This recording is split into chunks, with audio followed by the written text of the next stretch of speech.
The latest episode in the controversial Pajoh'S letter saga has been garnering much media attention and reaction from the general public.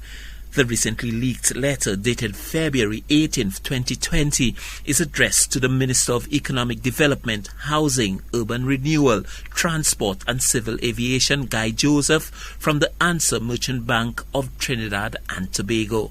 The letter states that the bank is, quote, pleased to confirm its ability and willingness to assist our client, Pajoh'S Limited, with financing to meet its funding needs associated with the LED street light project in Saint Lucia, unquote.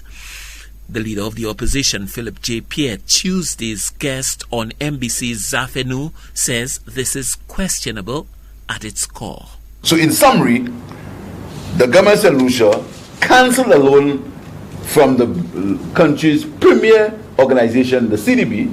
They cancelled it in May in 2016, and in 2018 they were currently engaged in discussions with Pajoh'S about funding the street line project in Saint Lucia, a project that they had got funding for.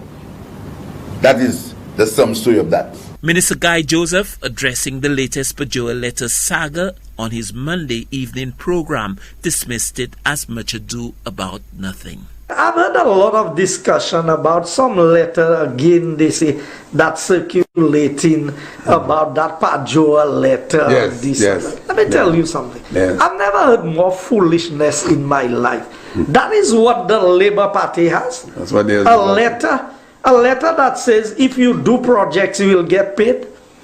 A letter that says if you are engaged and you meet the requirements. Do they understand what investment is? But the leader of the opposition, Philip J. Pierre, says this is not a matter to be dismissed lightly as it goes to the heart of governance. The facts are that the government got a loan from the CDB, these are the facts, to change the lights in Saint Lucia. That would have saved the government millions of dollars and they would pay back the loan in 6 years. The government took a whole year, and in 2018 they say they are currently engaged in discussions with Pajoh'S on the same street lighting that they had got a loan approved for already. And that would mean that they agreed. So they gave a contract. The letter says they gave a contract to Pajoh'S. Now the question is, key minister kisa buy omuno contract for $180 million. Minister Guy Joseph invoked his defense in the initial Pajoh'S letter saga by saying he cannot account for letters circulating on social media. I have said I cannot account for letters that circulate on social media. I can account for letters that are written and in the files of government. Because people can take any letter, they can doctor information, they can do things, they can say things. You know, you get these things. The leader of the opposition, Philip J. Pierre, says St. Lucians should demand answers on this matter as it has serious implications for the nation. That's what you have to think of. You have to think of how these things affect you. How does a minister get a letter on behalf of a private company? The Pajoh'S letters, which first surfaced in 2019, was widely believed to have been a dead issue.